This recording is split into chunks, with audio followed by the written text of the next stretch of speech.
Mark 6, verses 1 to 56. He went out from there. He came into his own country, and his disciples followed him. When the Sabbath had come, he began to teach in the synagogue, and many hearing him were astonished, saying, "Where did this man get these things? And what is the wisdom that is given to this man, that such mighty works come about by his hands? Isn't this the carpenter, the son of Mary, and brother of James, Joses, Judah, and Simon? Aren't his sisters here with us?" They were offended at him. Jesus said to them, "A prophet is not without honor, except in his own country, and among his own relatives, and in his own house." He could do no mighty work there, except that he laid his hands on a few sick people and healed them. He marveled because of their unbelief. He went around the villages teaching. He called to himself the 12 and began to send them out 2 by 2, and he gave them authority over the unclean spirits. He commanded them that they should take nothing for their journey, except a staff only, no bread, no wallet, no money in their purse, but to wear sandals and not put on 2 tunics. He said to them, "Wherever you enter into a house, stay there until you depart from there. Whoever will not receive you nor hear you as you depart from there, shake off the dust that is under your feet for a testimony against them. Assuredly, I tell you, it will be more tolerable for Sodom and Gomorrah in the day of judgment than for that city."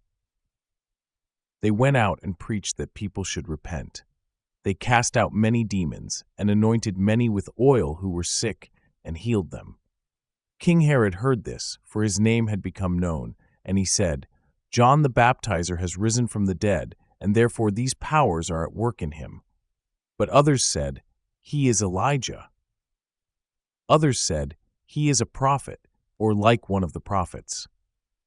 But Herod, when he heard this, said, "This is John, whom I beheaded. He has risen from the dead." For Herod himself had sent out and arrested John, and bound him in prison for the sake of Herodias, his brother Philip's wife, for he had married her. For John said to Herod, "It is not lawful for you to have your brother's wife." Herodias set herself against him and desired to kill him, but she couldn't, for Herod feared John, knowing that he was a righteous and holy man, and kept him safe. When he heard him, he did many things, and he heard him gladly.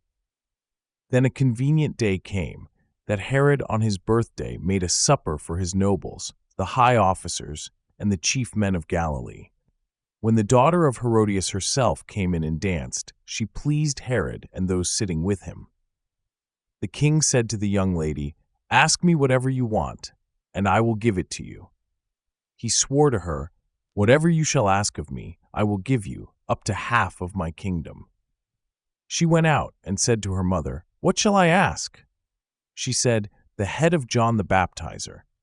She came in immediately with haste to the king and asked, "I want you to give me right now the head of John the Baptizer on a platter." The king was exceedingly sorry, but for the sake of his oaths and of his dinner guests, he didn't wish to refuse her.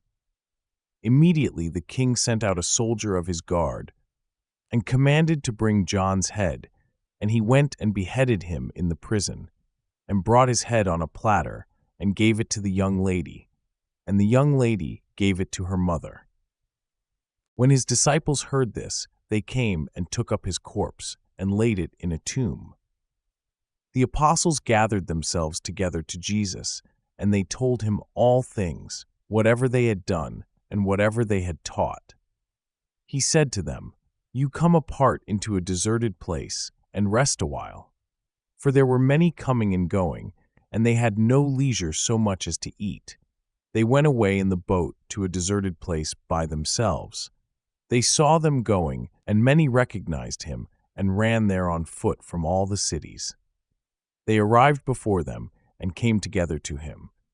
Jesus came out, saw a great multitude, and he had compassion on them, because they were like sheep without a shepherd, and he began to teach them many things.